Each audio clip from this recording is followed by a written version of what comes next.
Alô,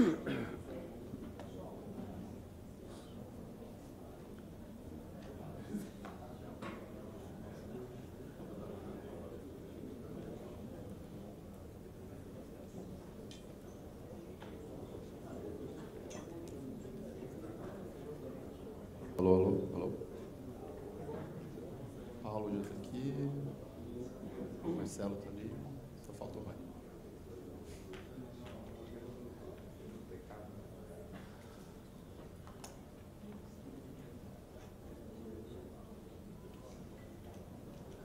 A gente está conseguindo ficar dentro do horário. Eu agradeço a contribuição de todo mundo aí para ficarmos no horário.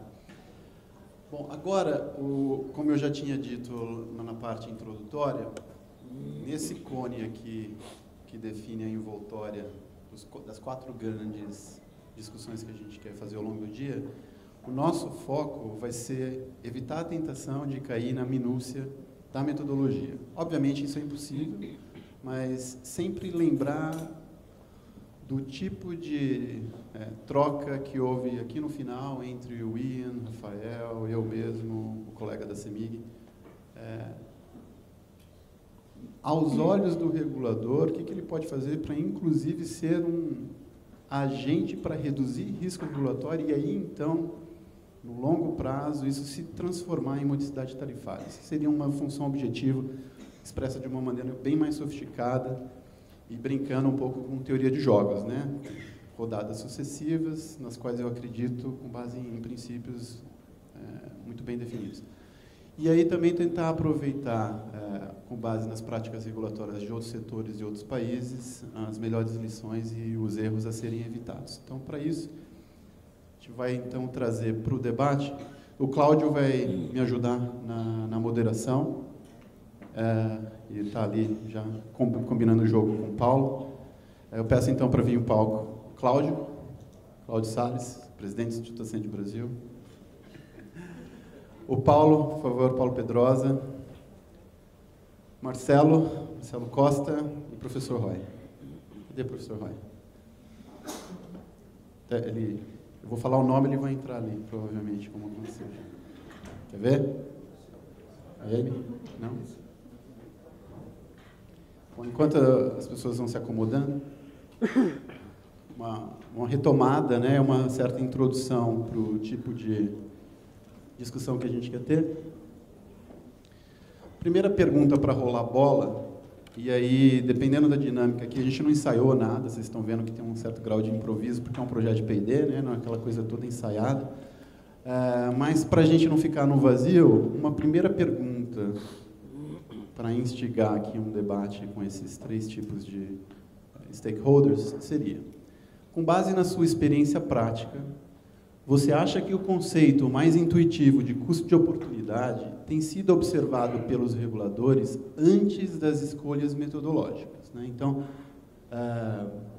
eu fiz uma conta muito rápida ali na lista de presença, só para vocês terem uma ideia, a gente tem hoje aqui 6 pessoas da ANEEL, especialistas em regulação, assistindo, né? Eu acho que é uma bela oportunidade para a gente incluí-los nesse tipo de reflexão. Roy, por favor. A gente estava esperando. E, para a gente não partir do vazio, aquele texto que está na caixa cinza revela a própria interpretação do regulador sobre o espírito do bloco regulatório. Rentabilidade regulatória tem que representar esse custo de oportunidade para o investidor racional, que seja compatível com o risco daquele empreendimento ou daquela atividade. Então, a gente já falou sobre isso. Esse, para mim, é um ponto de partida crucial. E aí, como contra-exemplo, logo acima da caixa cinza, uma discussão muito clássica que a gente acompanhou nos 4 ciclos de revisão tarifária periódica da distribuição, agora começa a se fazer presente na transmissão também, que é o seguinte: faz sentido a gente reduzir o OC, tendo com olhar para frente, perspectiva de aumento de investimento, onde eu deveria estar dando um sinal de atração, né? Essa pergunta ela foi tão séria, ela foi tão trazida ao longo da AP 41, que, na minha modesta opinião, foi ela que motivou vamos chamar assim, na ausência de uma palavra melhor, um certo congelamento da própria decisão da ANEEL. Falar, olha, vamos manter do jeito que está, A gente congela no 809 e vamos abrir a discussão, né? Então, dito isso, como reflexões iniciais, queria então voltar para o painel de debatedores e, se o Paulo me permite, queria que ele então, com base nessa reflexão sobre custo de oportunidade, contasse para a gente como é que ele interpreta, né, o bloco regulatório como uma alavanca de sinal de investimento, que pode se tornar modicidade tarifária e por aí vai.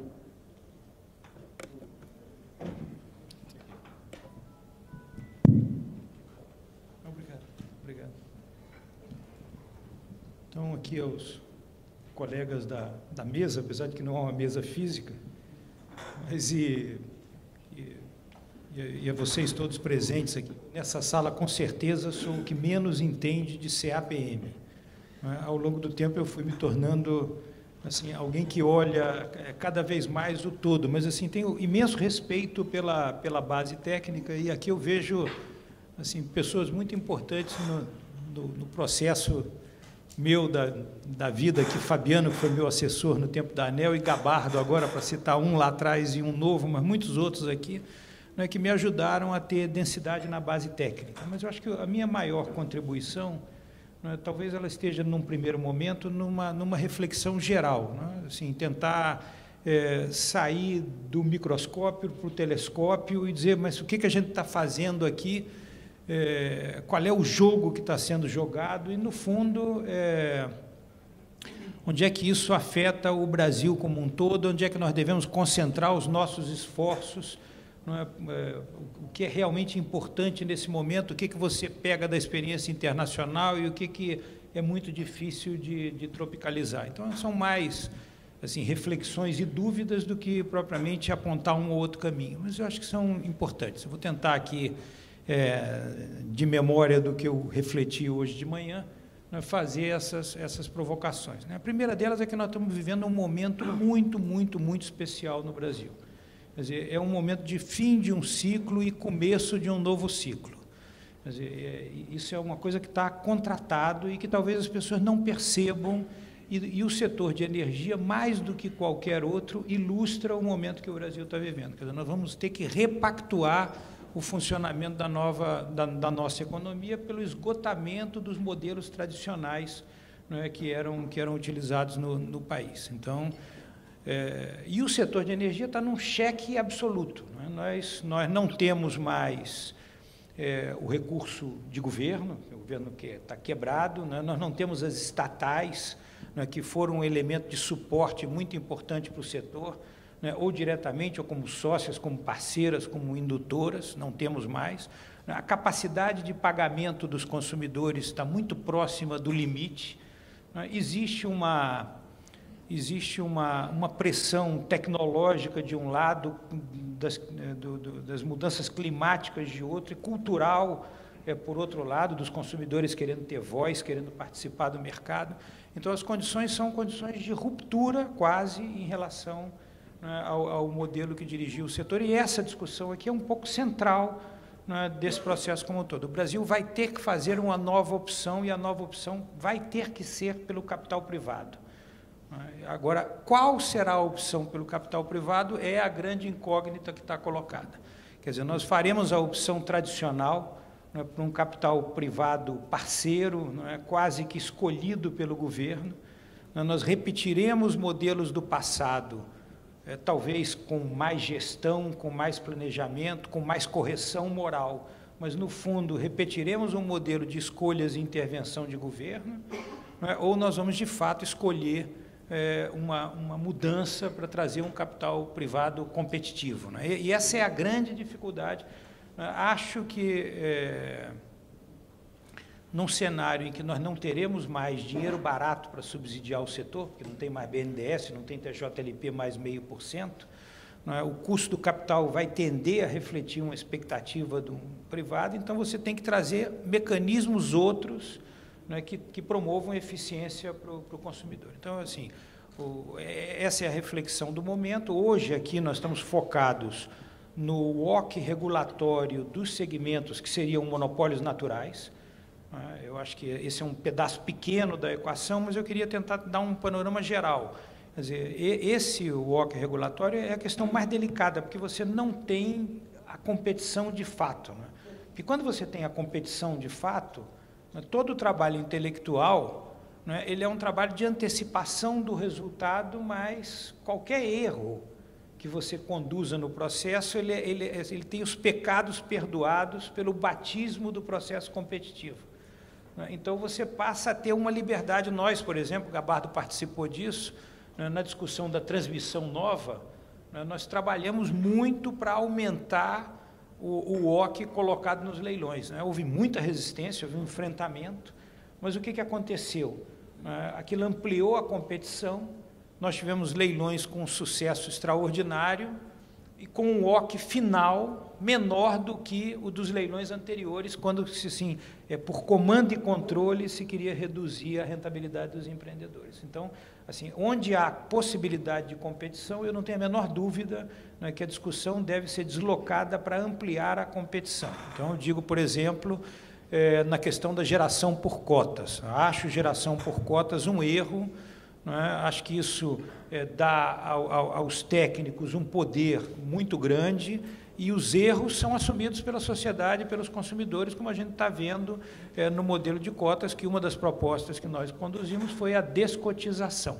Então, esse é uma primeira reflexão que eu queria fazer. Quer dizer, a segunda reflexão, e aí é provocativa para quem é especialista no setor e o não especialista gosta de provocar. Eu acho que no estado em que o Brasil está hoje, que os nossos desafios são tão grandes, o refinamento absoluto de países que estão muito mais avançados não é aonde a gente consegue os grandes ganhos para o sistema. A gente quer atrair investimento, a gente quer promover preços razoáveis para o consumidor e para a sociedade. O WOC é importante para isso? Mas não é tão importante.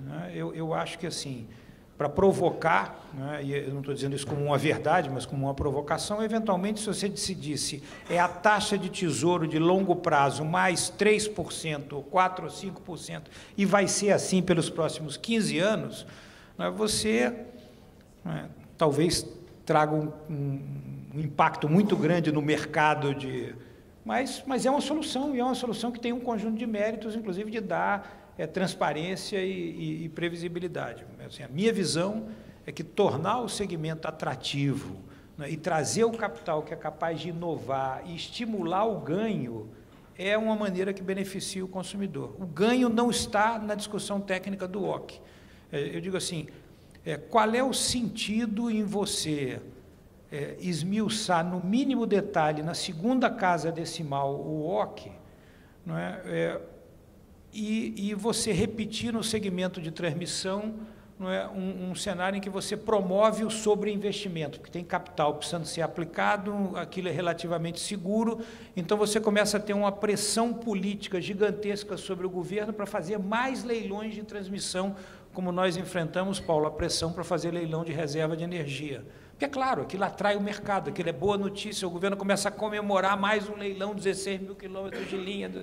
Então, aquilo ali, de fato, está servindo à sociedade ou não? Quer dizer, aonde a sociedade paga mais? No WOC com 0,5% a mais do que o ideal, ou no sobreinvestimento e nas linhas que ficam ociosas numa parte enorme do tempo, possivelmente?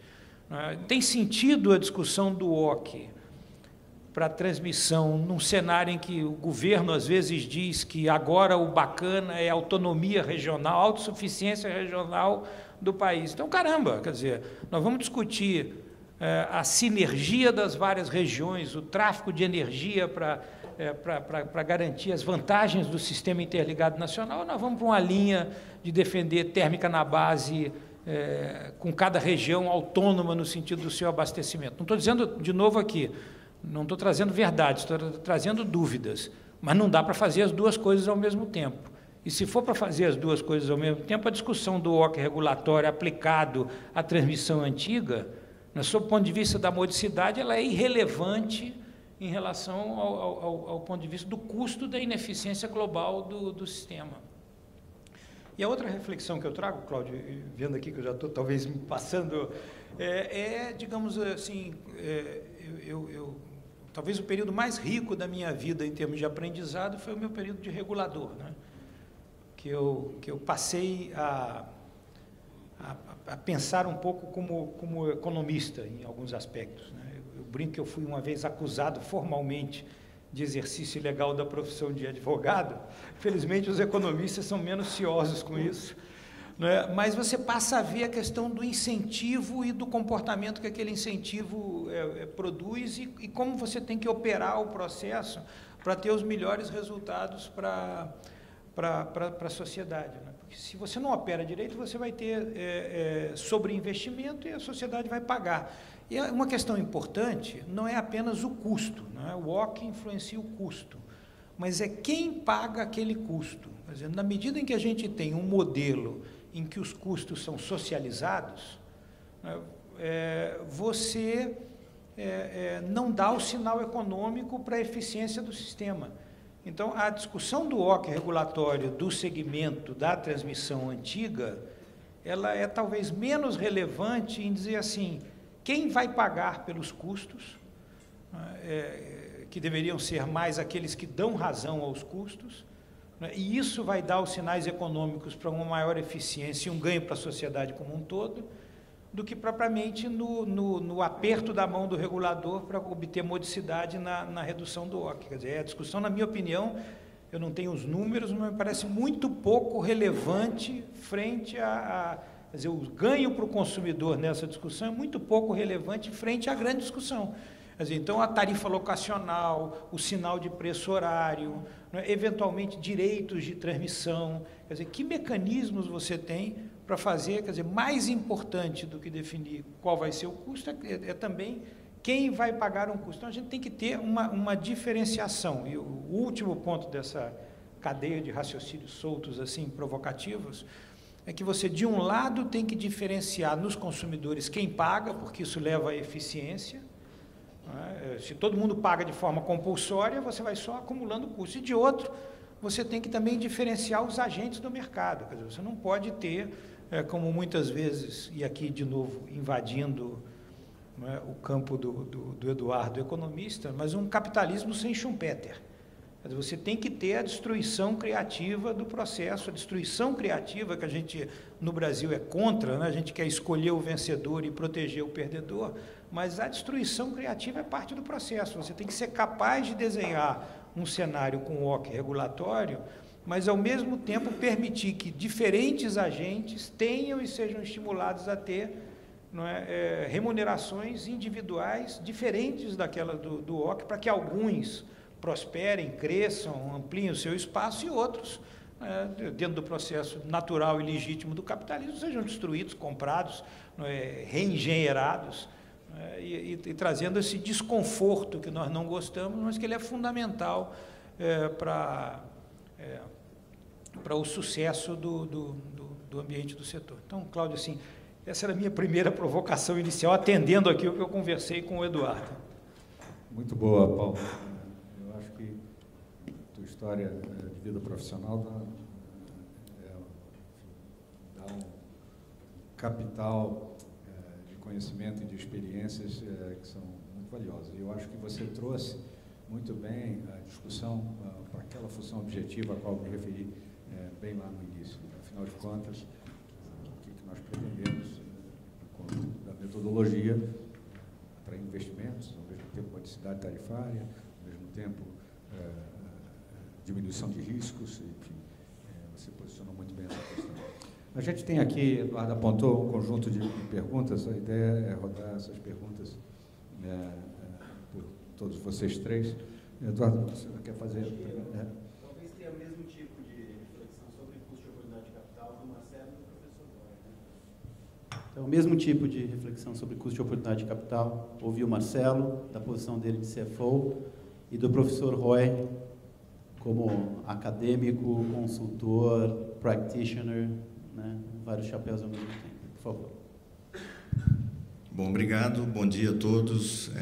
Agradeço aqui o convite do Cláudio, e do Eduardo e do Instituto Ascende Brasil aqui para estar aqui com vocês hoje. Honrado de estar aqui nessa, como disse o Paulo, nessa mesa que não existe. E indo um pouco, acho que para o ponto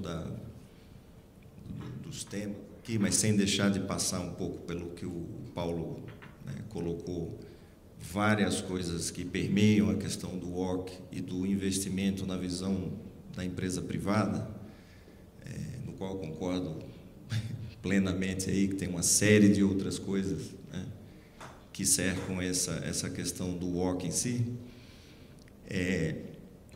Acho importante ressaltar, de novo, pegando o gancho aqui do próprio Paulo e do Eduardo e do Mr. Rawson, que explanou hoje pela manhã, tem algumas palavras que são interessantes aqui nessa questão do WOC, tanto para ativos novos quanto para ativos existentes, imagino. É a gente pensar na questão do ciclo. Tá?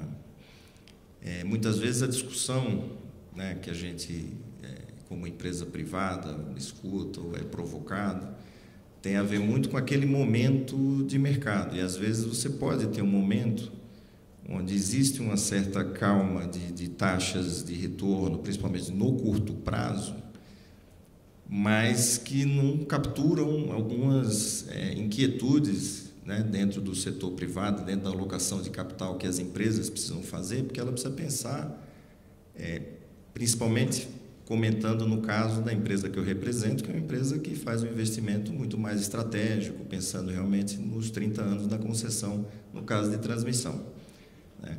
Então, esse capital ele precisa ser alocado naquele momento, pensando que o país vai ter ciclos, principalmente econômicos, né, de expansão e contração, como existe em todos os países. Enfim, isso é natural da economia. O ciclo pode ser de 2, de 5, de 10, de 15 anos, mas você sempre tem ciclos econômicos que, por alguns momentos, você tem taxas de retorno, taxas implícitas de juros, etc. e tal, mais baixas, e em alguns momentos mais altas. Então, é importante não estar também muito centrado apenas num determinado momento, ou de olhar para trás, ou de olhar naquele momento, mas sim na perspectiva que você tem para frente, né?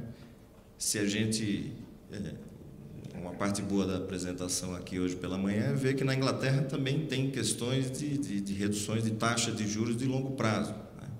Então, você tem ali 300, 400 pontos, 3, 4 pontos percentuais de queda ali no gráfico que foi mostrado hoje de manhã, e que isso também traz algum momento ali de indefinição, e inclusive para explicar movimentos de aquisições de empresas no Reino Unido, com valuations muito grandes, etc. e tal, mesmo sem saber se aquele momento vai durar mais para frente. Então, assim, ainda no campo aqui que o Paulo trouxe de reflexões, isso também está na cabeça da empresa privada, pensando numa empresa que tem a sua base de capital no Brasil, que é o caso da Alupar.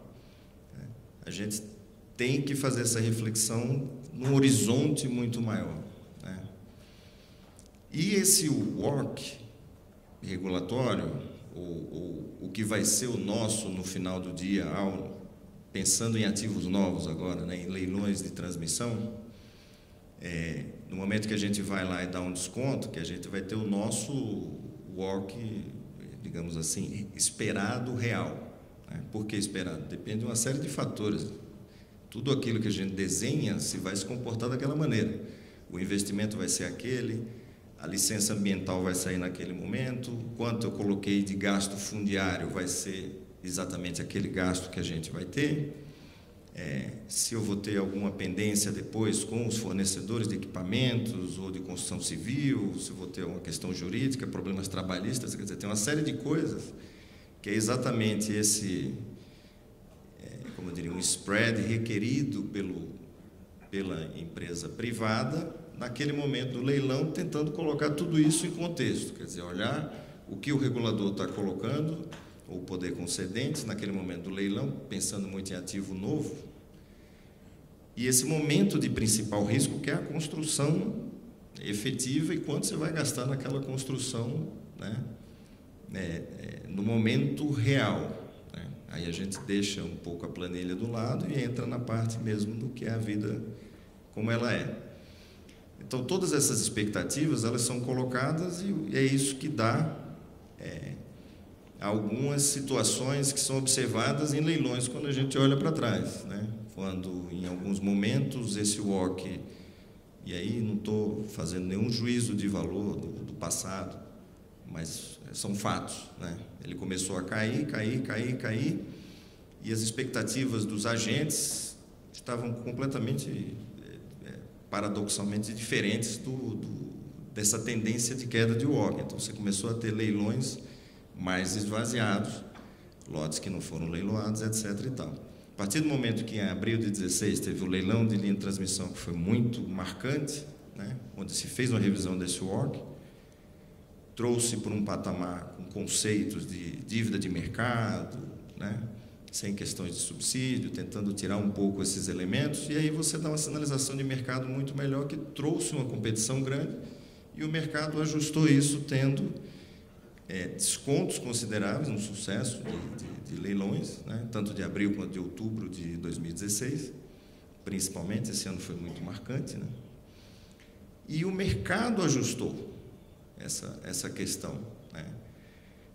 Eu sei que imagino, né, não sei, que é difícil para quem está do lado do poder público, reguladores, etc. e tal.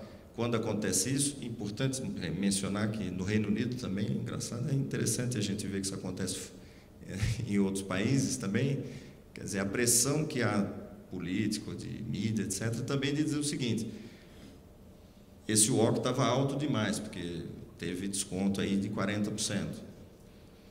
Eu sei que é natural, né, quem está do lado do regulador ouvir esse tipo de questionamento, mas para a empresa privada, na verdade, é a coroação de um sucesso, porque, na verdade, você pôs um elemento de incentivo para o capital privado, principalmente, e ele foi lá e ajustou na maneira que ele achava que era o correto.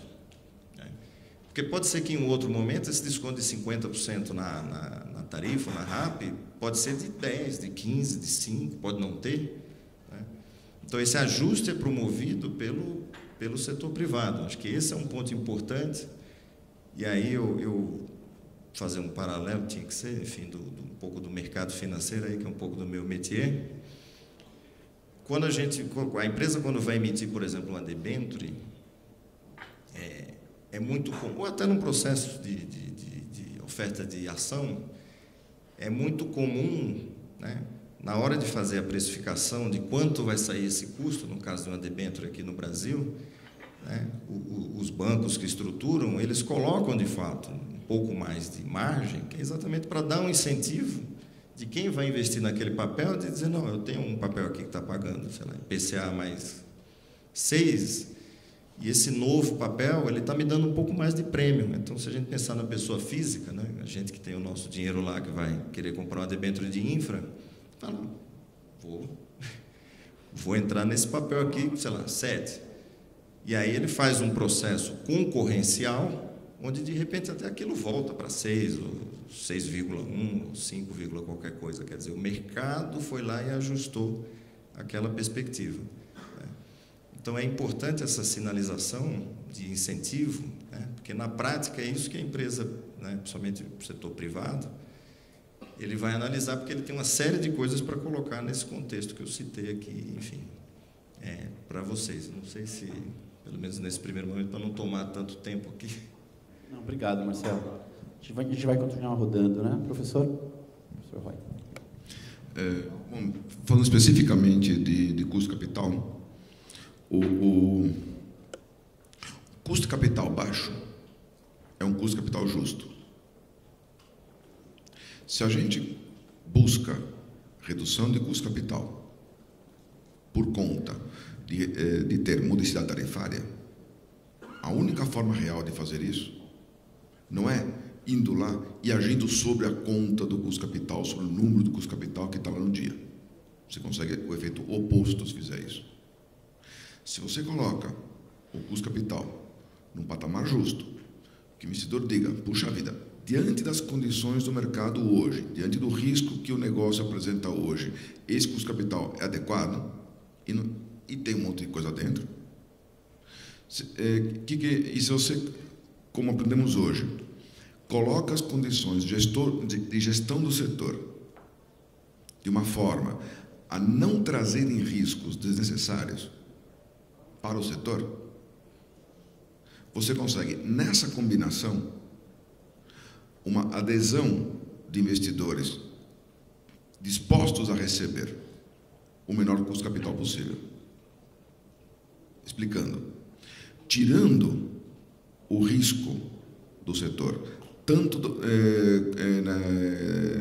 lado do processo regulatório quanto do custo capital, colocando ele no mínimo patamar possível, você, em pouco tempo, passa a ter investidores que se adaptam e que aderem a essa nova realidade. Um custo capital justo, nem alto demais, nem baixo demais, é que faz isso do lado do custo capital. Você tem outros jogos no setor elétrico. Tem toda a questão de licenciamento, etc., que eu não vou nem olhar. Até porque o meu tema é o custo capital. Ok? Então, colocando ele num patamar justo, colocando ele, tirando dele todos os riscos que puder haver nele, que der para tirar, porque alguns dá, alguns não dá, alguns não são diversificáveis, alguns são, você passa a ter adesão de investidores que passam a esperar, tá? Sem esses riscos todos, passam a esperar uma remuneração menor e passam a aderir aos projetos, aceitando uma remuneração cada vez menor. Até o modelo se esgota. Podemos fazer uma analogia no país. Uma gestão macroeconômica que funcione bem pode reduzir a NTN, 4 já vimos. Quando se tem problemas na tua economia, você é obrigado a pagar quanto de juros? Uma NTN de 8, que já vimos. Se você tem uma gestão que funciona, que vai direitinho, que evita o desnecessário, você pode trabalhar com um custo capital bem mais baixo. Você não precisa pagar tanto. Se você, ao contrário, comete uma série de... No afã de reduzir o custo capital, você quer forçar ele para baixo, você afugenta o investidor que está disposto a receber menos, e fica com alguns que... Talvez fique com alguns, talvez com nenhum, tá? Mas você fica com alguns que ainda aderem a um investimento como esse, mas aí passam a aderir a um preço muito mais alto. Então, é uma questão de acertar. Acertou aquilo que o investidor precisa receber em cada momento, você está com o custo capital mais baixo possível.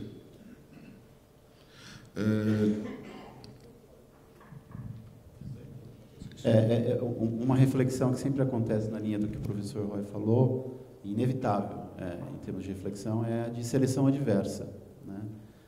Eu coloco um WACC regulatório aparentemente baixo, pensando em modicidade tarifária, acabo atraindo, ou por inexperiência, ou até por uma estratégia que eu não tenho coragem de confessar em público aqui, né? Um empreendedor que no final não entrega a obra, né? Não entrega a obra, deixa todo o sistema vulnerável, incluindo hidrelétricas que poderiam estar operando a custo baixo, sobrecarrega térmica, então aquela aparente modicidade tarifária que tinha sido, inclusive por uma boa intenção do regulador, baixa, mas que acabou atraindo alguém, ou é alguém ingênuo, ou é alguém inexperiente, ou é alguém que desde o início tinha uma intenção inconfessável, né? Então, essa reflexão sobre a seleção adversa, acho que sempre muito presente. Mais alguma rodada? Marcelo, quer falar sobre isso? Você, Marcelo, deve ter sofrido como do outro lado, né? O Paulo e você? Tá, só um comentário também provocado pelos colegas aqui. Assim, outro ponto importante é que o setor elétrico, para o país, é um setor muito significativo. Os investidores internacionais veem muito o país através do setor de energia. Então, assim, às vezes um movimento voltado a tentar capturar algum resultado em favor do consumidor no curto prazo em um pequeno segmento para os investidores que já estão instalados, né? Porque nesse caso aqui eu tenho a impressão que o foco da nossa discussão é o WOC regulatório, onde não tem competição, de quem já está instalado e está passando por um processo de... Mas aquilo pode afetar a percepção de investimento no país como um todo. Então, assim, qual é o trade-off? É difícil fazer esse tipo de reflexão, mas qual é o trade-off que eu tenho na percepção de atratividade de investimentos no geral do setor elétrico e no país como um todo, né, se houver uma percepção de que você entra num segmento e depois que você está vestido nele e com dificuldade de sair, né, ele vai sendo comprimido ao longo do tempo. Então, assim, esse é um ponto também difícil. E eu tenho a impressão que aí, mais uma vez, se você erra na mão, o custo final que o consumidor paga... Né, eu me lembro que vivi um dilema fortíssimo num caso... histórico do setor elétrico, de uma térmica que tinha vendido energia num contrato que se achava caro. E se queria fazer uma intervenção sobre o preço daquela térmica. Quer dizer, essa intervenção, e até assim, um mérito da percepção do governo passado, né, para fazer um elogio a um governo que nem sempre vem sendo muito elogiado. Né, mas ele percebeu que estava fazendo um grande leilão de expansão, né, e que se comprimisse o contrato do leilão anterior, o prêmio de risco do investidor do seu leilão, né, subiria e o seu contrato ficaria pior. Então, até o governo espertamente disse, não, eu vou deixar o outro caro porque eu diminuo a percepção de risco, o meu vem barato, e eu ainda fico com a referência para dizer, está vendo como lá era ruim e agora é bom? Mas, na verdade, esse é o processo, e essa equação tem que ser olhada de longe para evitar um intervencionismo imediato ali que traga um custo grande a ser pago em outros segmentos, até além do próprio setor elétrico. Não só aproveitando aqui, já que você tocou no tema, estava querendo falar sobre isso, você deu a deixa. Mas antes, só para fazer um pequeno à parte aqui, acho que eu comentei bastante, assim, um pouco solto, mas só para dizer o seguinte, acho que a questão do tema do WOC, a discussão e a fundamentação técnica dele, ele é extremamente importante, porque é a ferramenta que o poder concedente, o regulador tem para fazer todos os processos, seja de ativos novos ou de ativos existentes. Eu já fui muito pragmático demais, então, só voltando um pouco para... Acho que a teoria é extremamente importante, né? Talvez, infelizmente, nada é perfeito, então você tem que ir ajustando isso ao longo do tempo, e ciclos, e curva de aprendizagem, etc. O único paradigma que eu acho importante, que vem sendo já quebrado aí desde a época do Paulo, do Ministério e tal, é essa coisa de que o sucesso no leilão, ele às vezes passa a ser visto da forma negativa de dizer, não, ó, o leilão teve sucesso, teve altos descontos, então, tá vendo, o regulador errou. É o contrário. Só para ressaltar aí, eu acho que acertou e muito, né? E o mercado se ajustou. Agora, tem refinamentos a fazer e tal, eu acho que isso é um processo construtivo que vai se acumulando. Então, só para fazer essa parte, que não acho também que é simplesmente, põe uma taxa alta e o mercado regula. Aí vira uma festa do caqui e não vai ficar muito legal. Então, acho que tem que ter uma fundamentação técnica. E só para falar rapidamente ali do cutucão do Eduardo, o que você ressaltou de seleção adversa é assim, algo que a gente vem acompanhando isso aí nos últimos, enfim, em alguns anos para cá, e assim, acho que deveria ser levado alguns desses exemplos para a sala de aula, né, quando está estudando em economia, a parte de seleção adversa, porque assim, é fácil de entender um exemplo de seleção adversa em alguns casos que já aconteceram, e aí são lições aprendidas que a gente tem no sistema. Então, assim, você termina fazendo um processo, reduzindo esse WOC, de forma, talvez... E aí não é só o WOC, tem um outro pedaço da equação aqui que eu vou falar. Mas a redução desse WOC, talvez mais por imposição do que de algumas fundamentações de incentivo, vai tirando do processo competitivo, as empresas que têm mais capacidade de entregar aqueles ativos, e não quer dizer que sejam só as grandes, porque você tem lotes em transmissão que são menores e que empresas menores, construtoras menores têm entrado, algumas têm tido sucesso, outras nem tanto, enfim, mas acho que é saudável para o mercado, né?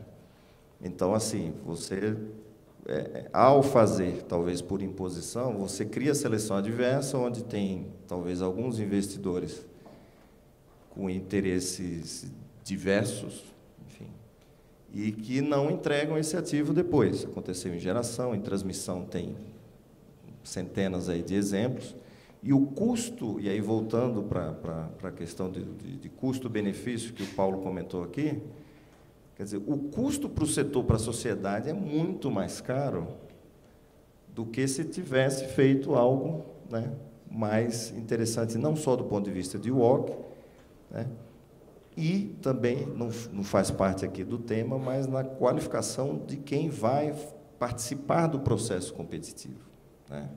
Isso, às vezes, vem para a mídia como algo que, não, você está selecionando quem vai entrar no processo, então você está reduzindo a competição.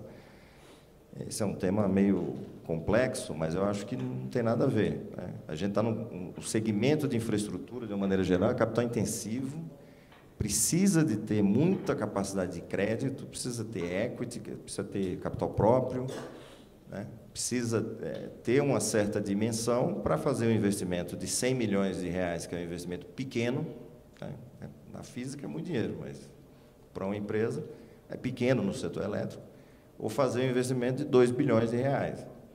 Você tem tamanhos de capacidade financeira das empresas que é necessário para fazer aquilo. Não quer dizer que todo mundo vai ter sucesso, como o Paulo falou, alguns vão ficar pelo meio do caminho, mas se a empresa fez o processo competitivo correto, ela pelo menos tem um ativo que ela pode repassar, ela pode vender aquilo, um outro pode assumir. Então, o mercado vai se ajustando.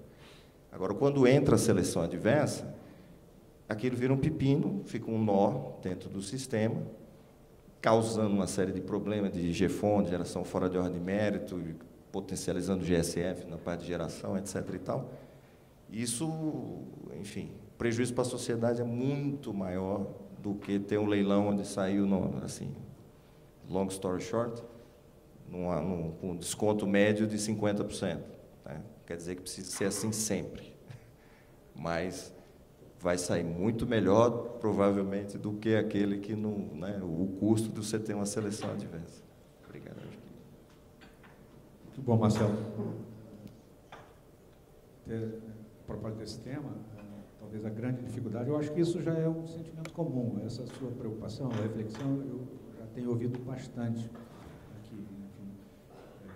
Enfim, se percebe que tem muita verdade nisso, né? A dificuldade talvez esteja na dificuldade da ausência de uma metodologia capaz de medir isso de alguma maneira, né? E dessa medição, ou dessas indicações, que saem propostas concretas em como fazer, digamos, aprimorar um processo de pré-qualificação, coisa parecida nos minutos.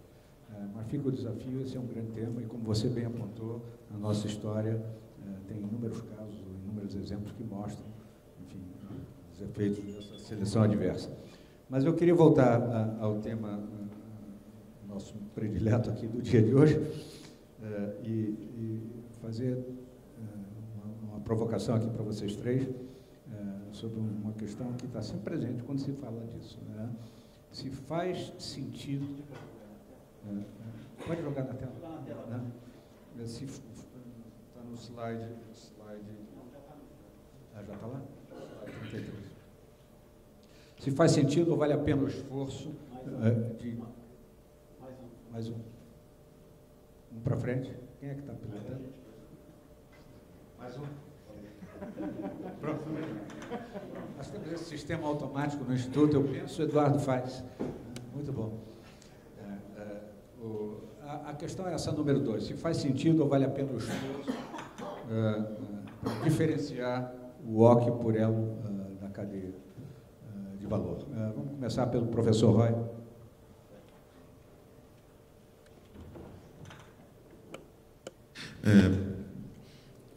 Dado que os riscos não são iguais, Então, sim, é necessário diferenciar os custos de capital de geração, transmissão, distribuição e subsegmentos que houver onde fizer sentido dizer que o risco é diferente. Entretanto, há um problema de qualidade dos dados. Você tem poucas empresas puras em cada um dos segmentos para você fazer coleta de informação. E esse é o trade-off. Você usa, se você quiser fazer um custo capital, vamos falar a parte mais simples, os betas, ou um custo capital implícito setorial, específico do setor elétrico como um todo, ignorando as subdivisões, ok, você tem muitos pontos, tem muitos dados, tem muitas empresas, dá para fazer alguma coisa. Se você me diz que você quer fazer por segmento específico, bom, você começa a ter cada vez menos informação. Nós vamos buscando soluções para isso. Uma solução é levar em conta a ponderação de todas as empresas nos 3 segmentos. Isso é uma possibilidade. De qualquer forma, a resposta a essa pergunta é sim, faz muito sentido. Os riscos são bem distintos. A geração tem os riscos bem próprios, a transmissão está talvez do lado oposto. Então, você misturar tudo num saco só vai trazer imprecisão. Tá? Qual é a forma de diferenciar é que é a pergunta. E a resposta não é tão simples assim. Nós estamos trabalhando nisso. Mas a resposta não é tão simples assim. Pela insuficiência, pela fraqueza dos dados, pelas poucas empresas que tem para se fazer isso. Daria para ir para o cenário internacional. Mas os custos de capital internacionais, eles viajam mal. Os parâmetros viajam mal. Nós se traz ele de outras realidades, por exemplo, do Reino Unido, da Europa, vai trazer dos Estados Unidos, vai trazer do Japão, você vai ter números que nominalmente refletem uma realidade, mas na prática sabemos que o Brasil é suficientemente diferente, às vezes é bastante diferente, a ponto de a gente não conseguir usar de verdade aqueles parâmetros.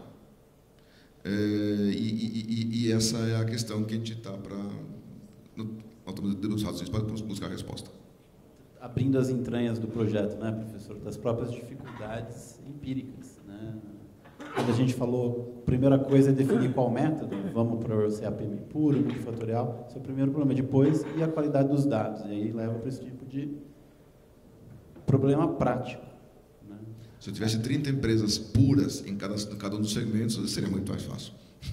Mas talvez, para dar uma turbinada na pergunta, professor, hoje, com base na tua experiência multissetorial, né, não só olhando para o setor elétrico, se pedisse para você, vale a pena ou não vale a pena, dado esse trade-off, dado esse custo-benefício, você tem que responder agora. Você estaria mais tentado, vale a pena ou não vale a pena eu percorrer esse detalhamento? Né?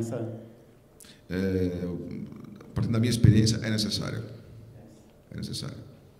A dúvida é como fazer, mas é necessário. Marcelo, vamos lá?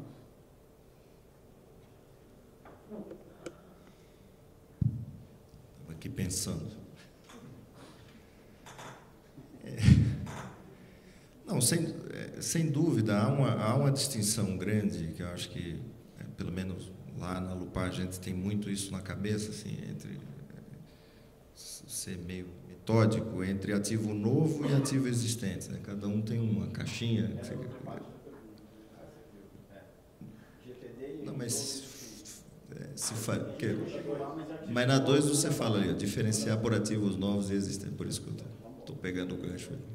Estou ligado. E aí, então, necessariamente você já faz um pouco, já põe cada um num bucket ali diferente. Então, mas, de fato, quando você entra na questão de riscos de cada um dos segmentos, que precisam ser incorporados, ele realmente tem riscos distintos, né? Não tem, acho que até meio claro para o mercado, principalmente o mercado financeiro, até coloca a transmissão aqui. Hoje eu acho que a distribuição está vindo em segundo, isso aí já mudou, já teve a distribuição em terceira, geração em segundo, agora acho que a distribuição está em segundo e geração está em terceiro.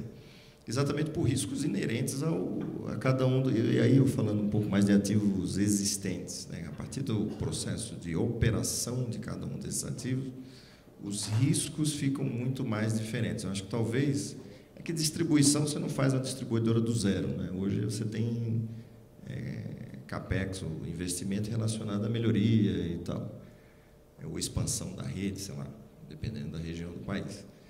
Mas na parte da operação é que você tem esses riscos muito mais bem identificados e você tem muito menos risco de operação na transmissão.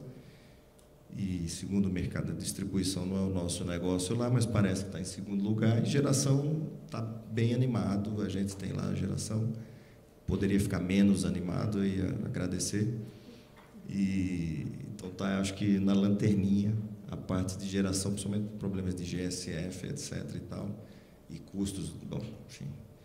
Então, assim, acho que isso, na parte de operação, você tem muita mais essa diferença. E quando você pega a transmissão e geração, pegando a pergunta ali, né, essa primeira fase, onde você tem um ativo novo, talvez essa distinção, na minha visão aí, mais pragmática, ela seja menor. Aí o risco está muito entre se ele é novo ou se ele é existente, porque você tem o desafio de trazer aquilo do papel para algo que vai começar a operar. Então, você tem desafio ambiental, você tem nuances de diferença? Tem, mas você passa por o desafio de construir. Mas, sem dúvida, eu acho que realmente devido aos riscos de cada um dos segmentos, teria que incorporar esse componente de risco para fazer essa diferenciação, não dogmática, obviamente. Na geração, até porque aquele risco pode parar de existir, sei lá, o GSF hoje, que é um negócio que está bastante aquecido aí. E se de uma hora para outra a gente chega a uma resolução do GSF para o gerador, aquele componente de risco some, né? Se a gente conseguir realmente sumir com aquilo lá. Então, você pode ter reduções e aumentos de percepção para fazer essa diferença. Por isso que eu falo, não é dogmático. De repente, a transmissão pode cair para terceiro, distribuição vai para primeiro lugar como mais seguro. Não sei. Acho que tem como... Deveria-se ter algum jeito de precificar isso. Antes de voltar ao Paulo, desculpa, o professor pediu para complementar ali. Eu queria responder essa questão, porque na hora que a gente avalia uma concessão, no dia do leilão, você faz um fluxo de caixa pelo período da concessão e traz a valor presente por um custo capital. Vai simplificar o processo. É o fluxo de caixa de todo o período da concessão, trazido pela mesma taxa de custo capital. Existe um risco maior no começo de qualquer empreendimento, sem dúvida. Entretanto, se depois de passados 5 anos, você reduz o custo capital, porque agora é uma operação que já não tem mais esse risco todo, você devia ter colocado, então, todo esse custo desse risco nos primeiros 5 anos, para manter a média. Que é o que você não vai fazer. Então, reduzir o custo de capital depois de passar do primeiro momento em que você tem mais incerteza, tá? Equivale a reduzi-lo para todo o período. Equivale a dizer que o custo de capital será reduzido, portanto, você precisa ter uma oferta mais cara no começo, que é justamente para cobrir essa redução de remuneração que passa a ser esperada. Ok? Então, temos que ver a consistência temporal da decisão. Se o custo de capital for diferente para uma operação em andamento do que para uma operação nova, nós temos custos de capital de operações novas que passarão a ser muito mais altos, devido justamente a esse risco inicial. Okay? Acho que não é o que a gente quer. A gente prefere ter tarifas mais estáveis. Então, o que equilibra a equação é mantermos um custo capital basicamente o mesmo para leilões novos ou empresas já em operação. Muito bom. Paulo, por favor. que para mim está sendo um processo dialético de aprendizado. Mas a resposta da pergunta, no meu ponto de vista, é que sim, né? Nós devemos ter, são realidades muito diferentes. Até estendendo um pouco mais o raciocínio, até nós poderíamos alcançar que o próprio segmento de distribuição não é um negócio em si. Na verdade, o que a gente chama negócio de distribuição, ele tem uma variedade tão grande. Quer dizer, uma empresa com mais ou menos perdas, que investe mais do que deprecia ou não, que tem mercados com características diferentes, elas são assim, negócios extremamente diferentes, até mesmo estendendo esse raciocínio. Será que o OC, que reflete o risco regulatório de diferentes empresas, o risco de investimento de diferentes empresas, deveria ser o mesmo? Né? Em algumas eu percebo assim, um desafio muito maior. Eu percebo em grandes distribuidoras, em centros urbanos, que investem menos do que depreciam e que têm uma dificuldade gigantesca de lidar com custos do desenvolvimento, de engarrafamentos, que atrasa o movimento das equipes, que assim, nem sempre isso é totalmente capturado como um risco de investimento para aquelas distribuidoras. Talvez outras, em condições opostas, tenham também características individuais que poderiam ser consideradas. Então, assim, como é um processo dialético, eu que comecei dizendo que nós podíamos ter título do Tesouro de 20 anos mais 5%, agora estou também refletindo, sem ter formado opinião final, de que nós poderíamos até expandir mais ainda a variedade dos OCs. Agora, de novo, o melhor é o processo competitivo.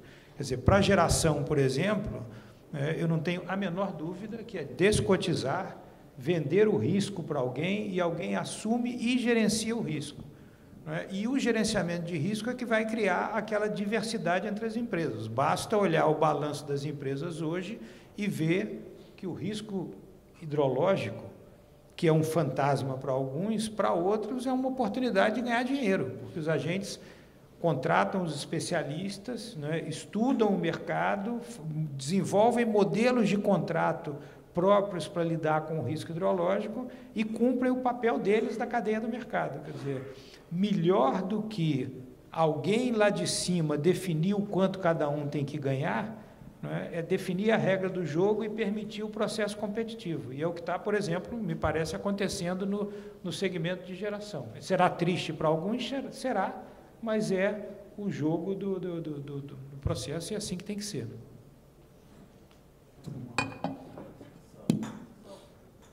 Uma dúvida também que a gente está enfrentando no projeto, para alguns pode ser muito específica, mas ela é até um pouco anti-intuitiva, né? Counterintuitive. Ativo existente, menor risco, portanto, ele exigiria um OC regulatório menor. Mas quando a gente pensa no segmento específico de transmissão, para quem conhece os meandros operacionais, existe o fenômeno de conseguir a autorização do regulador para efetuar reforços e melhorias, né?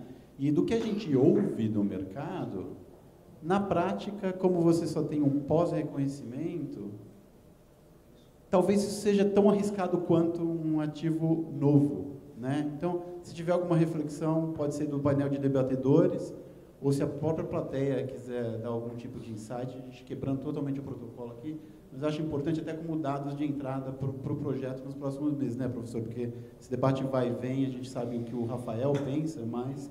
Rafael. Eu acho que esse é um ponto bem central, né? A gente conversou um pouco do risco operacional, né? Não sei se está funcionando. Do risco operacional, né? Que realmente dá para defender que existe um risco diferente quando você tem que construir e quando você já não tem o risco de construção, né? Agora, tem que lembrar que os reforços e melhorias também têm o risco de construção e às vezes maior, né? Ou seja, fazer uma obra de substituição ou de ampliação, e aí não sendo engenheiro, mas ouvindo o comentário dos engenheiros, fazer o trabalho em linha viva, ou todo o tipo de obra que precisa para um reforço e melhoria, pode ter um risco de construção maior que de um novo empreendimento, né? Isso por um lado. E aí, aproveitando o gancho da apresentação do Ian, também existe uma questão de risco institucional regulatório. Então, quando a gente fala dos modelos de empresas licitadas, né, basicamente a gente tem uma RAP fixa pré-definida. Né, e foi um modelo de grande sucesso e que, entendo eu, é um modelo de menor risco. Quando a gente fala das empresas existentes, sujeitas à revisão tarifária, ou sujeitas à revisão de base ou não reconhecimento de investimento, né, existe um risco regulatório, político muito diferente e talvez muito maior quando comparado com o modelo das empresas licitadas, né, que foi um modelo que a gente tem de muito bem sucedido. Obrigado. Muito bom. Na verdade, a conversa descambou para o que a gente tinha aqui já de pergunta número 3, que era, está lá na tela, quais os riscos de maior impacto não capturados pelas metodologias clássicas. Um deles é o risco regulatório, que foi mencionado aqui. O outro é o risco político. E aí eu gostaria de ouvir a reflexão de vocês, começando pelo Paulo. Por razões óbvias. Muito difícil até para um ex-regulador, né, reconhecer e como precificar o risco regulatório. Mas, assim, de fato, ele existe. E eu acho que talvez mais do que o risco regulatório, assim, como esse é um nome, não é, que tem uma carga de antipatia para o próprio regulador, ele vai além, né? Por exemplo, o risco das decisões do judiciário, não é um fator muito importante nos investimentos no Brasil. Quer dizer, então, assim, agregando esses riscos e encontrando talvez uma maneira mais elegante de apresentá-lo, seria mais fácil, mas é uma realidade. Quer dizer, hoje os investimentos no Brasil estão sujeitos a um risco das mudanças de interpretações ou procedimentos que resultam na tarifa, na alocação de riscos e decisões do judiciário, né? Isso pode, numa canetada, trazer um impacto gigantesco, né? Como, por exemplo, nós vivemos há um tempo atrás uma hidrelétrica que foi condenada a realocar toda uma cidade que não estava diretamente afetada pelo reservatório dela, quer dizer, com um custo de investimentos bilionários, né? Isso tem que estar, de alguma forma, precificado, ou encontrar um outro elemento para mitigar isso. Quer dizer, uma outra discussão interessante, né, é se você poderia, num processo de licitação, né, identificar quais riscos, né, deveriam ser assumidos e gerenciados, né, pelo ganhador do projeto e que riscos poderiam ser segregados para dizer, este vale mais a pena, né, eu assumir, né, que serão transferidos para os consumidores no caso de exercidos, do que serem precificados pelo agente que está participando da licitação. É uma outra discussão também bem intensa. Aproveitando, Paulo, então, não quero colocar as pessoas on the spot, né? Mas lembrando que a gente tem aqui pelo menos 6 ou 7 reguladores que estão dando o tempo deles, estão querendo ouvir, estão querendo levar para casa informações úteis. Então, quando a gente transfere para as equações esse tipo de discussão, tem que ser algo que os ajude a construir os novos parâmetros, né? Não vai ser o modelo de 3 fatores, 4 fatores, 5 fatores, mas como é que a gente consegue dar as pistas para que isso seja incorporado sem uma invencionice irresponsável, né? Então, quando a gente perguntou para o Ian se existe alguma coisa no mundo que consiga mapear quantitativamente risco político a ponto de ser introduzido como um novo fator no CAPM, a gente está literalmente em busca de contribuições práticas para ajudar a construção de uma regulação melhor no futuro, para, inclusive, tirar o regulador desse spotlight, né? Eu não quero ser risco, só que você tem que me dar um caminho quantitativo que eu possa, inclusive, justificar perante a sociedade, né? Que é um risco regulatório, não sei se eu sou o risco disso, só estou reconhecendo de uma maneira quantitativa, para, ao longo do tempo, sabendo que o risco existe, tentar fugir desse tipo de causa de risco. Então, só dando aqui a motivação científica por trás desse tipo de pergunta. Não é uma pergunta feita para ficar cutucando, né, ou fazendo algum tipo de alegação de que há uma motivação política do lado do regulador. Acho que eu nunca acreditei nesse tipo de motivação, né? Mas será que não acaba acontecer uma manifestação que a gente classifica como risco político, que, ao ser identificada explicitamente e mostrada para o próprio regulador, ele fala: obrigado, não tinha pensado dessa forma, daqui para frente vamos tentar evitar que isso se manifeste. Né, professora? A gente está na busca aqui de equações para melhorar a qualidade preditiva do CAPM. Né? Então, não sei se em cima dessa reflexão Roy ou Marcelo querem comentar. Né? A gente quer ajudar o regulador para que ele nos ajude. Né? Help me, help you. Né?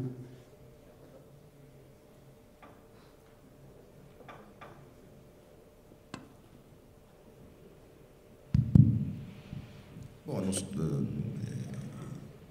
que eu poderia comentar é o seguinte: de fato, quem vai investir em alguma coisa vai fazer essa conta e vai precificar esse tipo de risco. Né? Infelizmente, esses exemplos aqui que o Paulo comentou acontecem. Né? Então, você tem, às vezes, algumas decisões, etc., aí do judiciário, etc., que, digamos assim, ultrapassam, né, um pouco até a nossa compreensão assim de ser humano, tal, de como é que essa coisa, né, vai, como é que isso deveria lidar, né, como é que você realoca toda uma cidade que não ia ser atingida e por uma decisão. Então, assim, isso inclusive ultrapassa a questão do regulador, né? E o regulador, imagino eu, também até por alguns momentos também tem uma certa pressão, né, aí em defesa aí do pessoal da ANEEL, porque você tem Ministério Público, Tribunal de Contas e tal, e eu acho que precisa ter muito debate, né, junto a todas essas entidades também, de esclarecer qual o custo disso, né, para a sociedade. Então, muitas vezes, já vi casos do Ministério Público, né, abre uma ação civil pública com um escopo ou com um objeto daquela ação civil pública, por causa de uma construção de uma barragem, etc. e tal,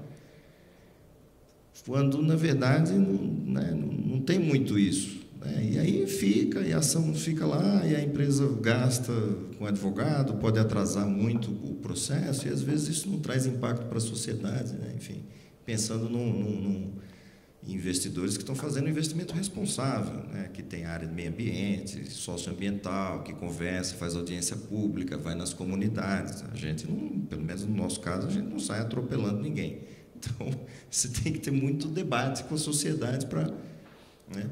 E quando precisa, enfim, você já tem, inclusive, um instrumento jurídico formalizado, que é a própria DUP, que você consegue a declaração de utilidade pública daquela área, inclusive, você vai comprar, exatamente para que você possa discutir mais a questão de preço, mas já está regulado que aquela área vai ser para se passar ou se construir uma hidrelétrica, para ser que tem mais impacto com fundiário, ou uma linha de transmissão que foi, de alguma forma, autorizada ou planejada pela União.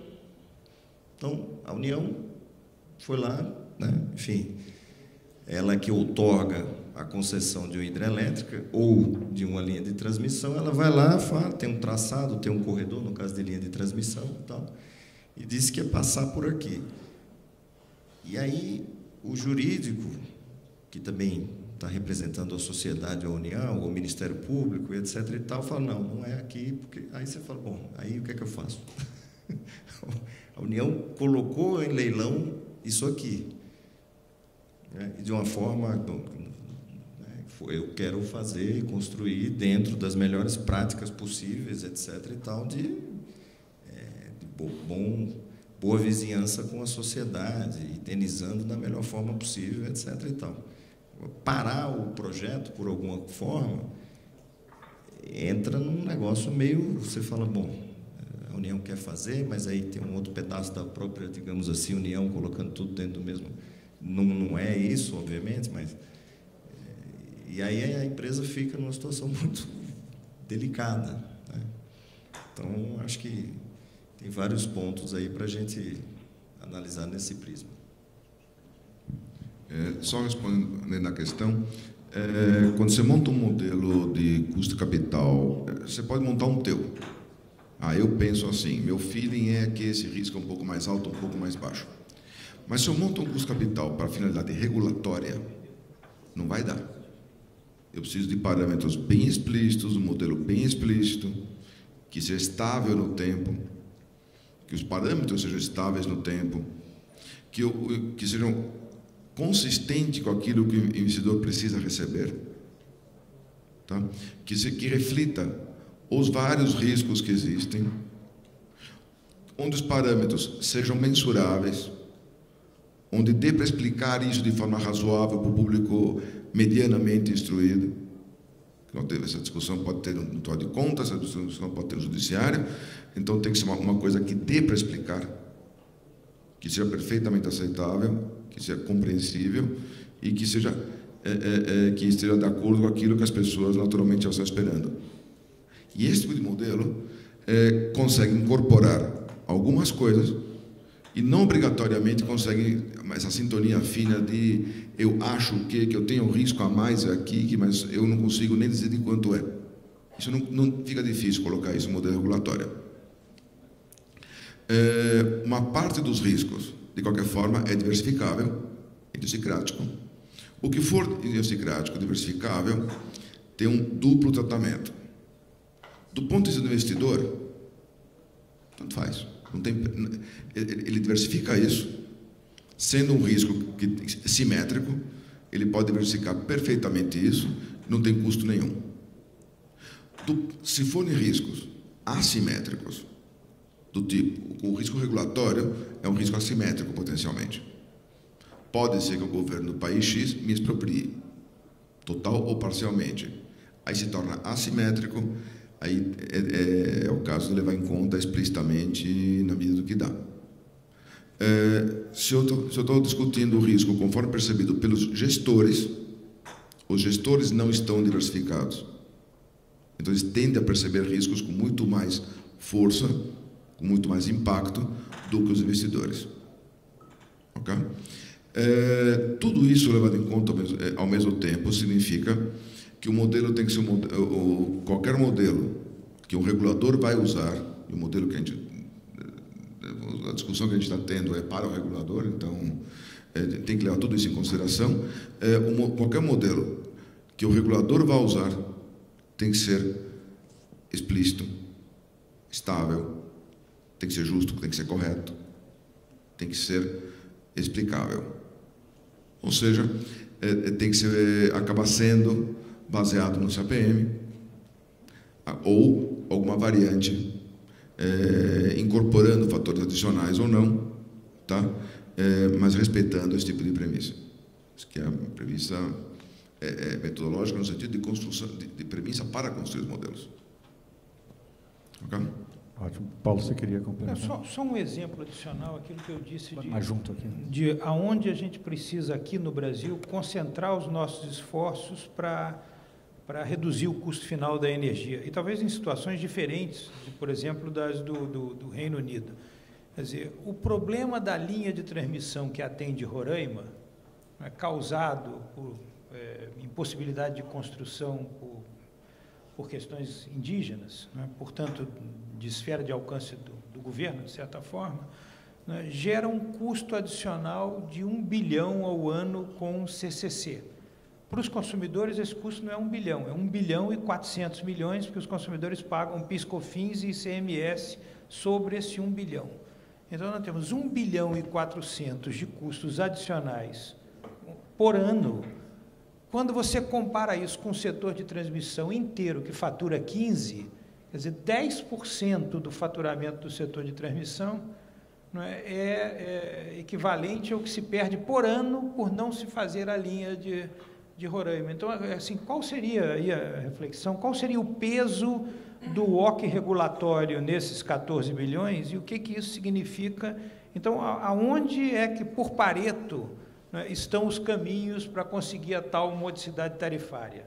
Então, no desenvolvimento do mercado, na alocação correta dos custos, no desmonte desses mecanismos todos de subsídios e ineficiências, e nesse enfrentamento real. Então, assim, alocar desproporcionalmente inteligência, capacidade de ação, estrutura de governo e regulador, para refinar 0,05 do WOC, sob o ponto de vista do consumidor. Eu não tenho procuração para falar para o consumidor, mas agora na vida, nessa minha fase atual, o que eu sou é um consumidor, não sou mais nada além de um consumidor. Então, nessa condição, eu voltei a ser pedra, não sou mais vidraça.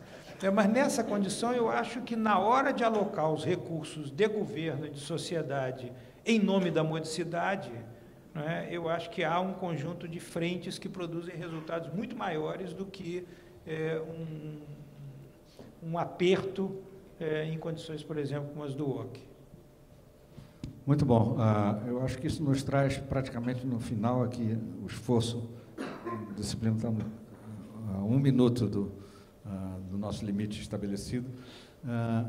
Não sei se alguém tiver, eu vou fazer aqui uma exceção, se alguém da plateia tiver alguma pergunta que queira fazer, seria a última. Se não, vou encerrar aqui com um agradecimento aos nossos debatedores. Eu aprendi muito ouvindo vocês aqui e fico mais animado ainda pela segunda parte que vai acontecer de tarde. Obrigado, então. Assim, o MC mal treinado, como eu aqui, só Melissa está ali e me corrige. Então, nós almoçaremos juntos, nós vamos subir para o lobby, certo, Melissa? Iremos para o fundo desse mesmo hotel, em direção ao lago, tem um restaurante lá, só que para poder comer tem que ter isso daqui, senão eles não deixam você entrar, tá bom? Então, vamos para lá agora, um intervalo de 1h30, retomamos às 14h com a sessão 3 e 4, tá bom?